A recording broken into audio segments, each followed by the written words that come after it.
It's an economic proposition bold enough to make Karl Marx blush. Impose an 80% tax on incomes starting at $500,000. That is just one of the recommendations in economist Thomas Piketty's new book, Capital in the 21st Century.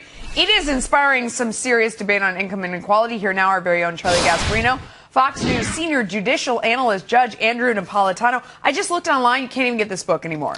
It's sold out. Everyone's talking about it. And in my humble opinion, it's a complete outrage. I'm reading it. We should point out how this started. I sent an email out throughout Fox Business yesterday and said, this book, which is essentially Das Kapital revisited, yes, which is Karl Marx's famous treatise of communism, is now the talk of mainstream media. I mean, legitimate business and economic reporters. reporters. And then you said, it's real. We need to address this. And was I the only one who responded on a Sunday afternoon? I think so. All right, so then we started emailing each other back and forth about theories of economic activity on a Sunday afternoon, and thought we got to talk about it. You guys are very dull. And setting that aside, it's incredible that this has really taken off, that everyone, and it really tells you a lot about how society is thinking about it. Or it tells you how the media. And it tells you how the elite are thinking. Right, the elite media. The Harvard University, the director of the Harvard University Press this morning said, this is the biggest bestseller we had since John Rawls' A Theory of Justice.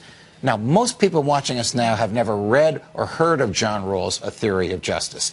This is an ideological, academic, think tank book. Is it dangerous? It's extremely dangerous. And if you follow him, it's dangerous. If you can understand him and if you believe him, it's dangerous. But there's no way there'd be the political support to do what he wants to Judge, do. the reason why I think it's dangerous is because it's how serious it's being taken in the mainstream media. You would think that logical business and economics reporters at the New York Times, at The Economist, at the Financial Times, you name it, CNBC would be outraged that a communist is calling for these sort of things, which is essentially stealing wealth. Proposing an 80% tax on people that make over $500,000 and says it doesn't matter what it does to the economy. It's about stopping those kind of incomes and stopping that kind of payout. $500,000, that's not exactly Warren Buffett land we're talking. We're talking about people that start businesses that basically did not inherit business, started business, and he wants to take half their wealth. But for an economist, he's amazingly ignorant of what would happen overnight with this type of confiscatory tax. And then he says he doesn't want it. He doesn't want it for the redistribution of wealth. What does he want the government to do with it? He makes, I have to play the devil's advocate. He makes a couple really interesting points. One of his central claims is that the rate of return on capital is greater than the rate of return on almost anything else. That's when you get into really big problems. That is what's going on now. When money makes money better than anything else, that's when we get this dramatic income inequality.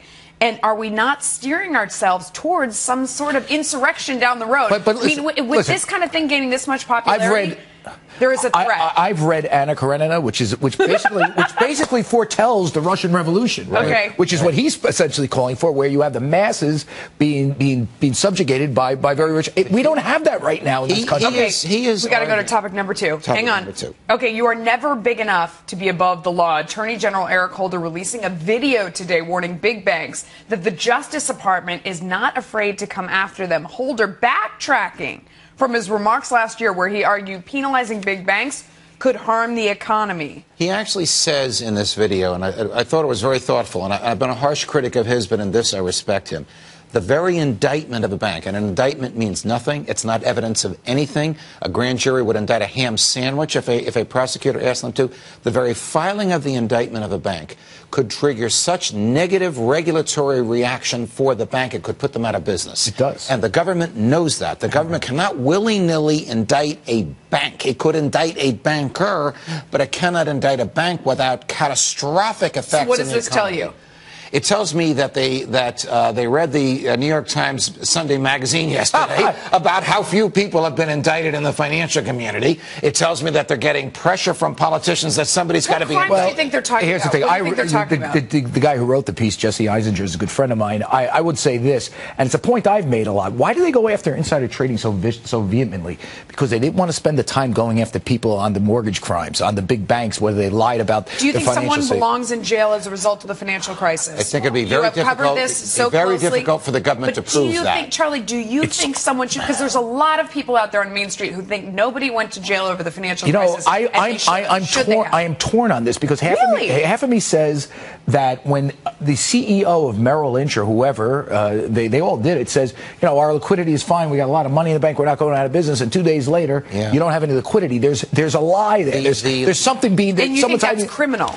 It's pretty damn bad because people bought the stock when he said that or didn't sell the stock. The level of knowledge and intent that the federal government would have to prove, it is not sure it can prove it. And it's not supposed to indict unless it's sure it has the goods. Topic number 3, from Al-Qaeda to Bitcoin, a new report says the Department of Defense is investigating Bitcoin as a possible terrorist threat. The government says the anonymity of the viral currency poses a potential concern. You're both saying, you're exasperated. Okay. Is there a real risk? I mean, the point is to be anonymous. Doesn't that help terror? The government has asked to investigate Bitcoin. Not the Justice Department, not the FBI, the Defense Department. The Defense Department is not in the business of investigating potential economic crimes unless you want to scare the daylights out of people from performing an act that is perfectly lawful. So you call it terrorism. That's a way to get rid of something you find threatening for another reason? Is that what you say is going on? I don't think it will work with these Bitcoin folks because they are, let's say, utterly devoted to it, but that's the government's attempt to do so. What do you think? I've put this up with high-frequency trading on one of the last things I need to worry about. With Bitcoin. Terror and Bitcoin.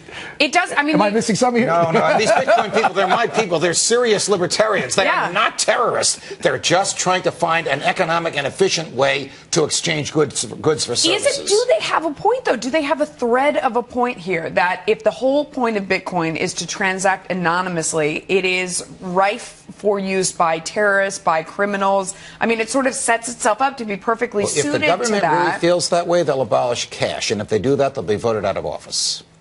Cash can have fingerprints. It can have many more things. That's not how they caught Osama bin Laden, by the way. No. You don't catch cash. You don't catch. Well, how did they catch? How did they catch Osama? How did they catch all these terrorists? They didn't catch them through financial transactions. They did not. I mean, did they know how to hide this stuff? I mean, I don't understand this. Do you think that they will be successful? The Defense Department investigating Bitcoin? And the government shutting down Bitcoin because they don't like it. Do you think they'll be successful? I don't think they'll be successful. And I don't think the Defense Department will find anything even remotely resembling terrorism. If they have a lead that terrorists are using Bitcoin, they investigate it. But if you don't, this is harassment. All right. Of course it is. Thanks, guys. Pleasure. Very spirited, as always. Tension running even.